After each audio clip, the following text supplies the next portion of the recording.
Hello guys, welcome to my channel. यो चाहिँ chilli chicken हो र अब म बनाउन जाँदैछु कबाब। यो चाहिँ कबाब हो, मासु म्यारिनेट गरेर राखेको। यो चाहिँ मेरो राइस छ। अब म चाहिँ कबाब बनाउन आँटेको, फ्राई गर्न आँटेको। यसो फ्राई गर्दैछु। त्यो फ्राई गर्दा चाहिँ मलाई साह्रो डर लाग्छ, म एकदम टाढो जान्छु, तेलको छिट्का पर्छ। चाहिँ फ्राई गरिदिएँ मैले र मैले अब यहाँ थाल निकालेँ। अब म यसमा राइस हाल्छु। एकदम गरम गरम राइस।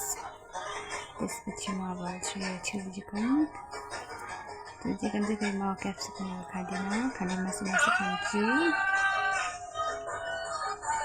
यसमा चाहिँ मेरो 1 पिस, अन्त 2-3 पिसहरू। यो चाहिँ मेरो कबाब फ्राई हुँदैछ। मेरो कबाब फ्राई एकदम दामी हुँदैछ।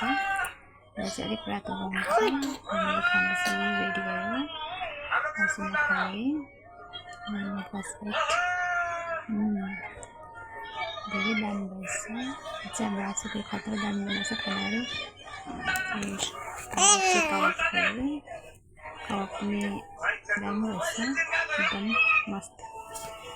अलिक कालो कालो भएछ, तर त्यो मिठै छ।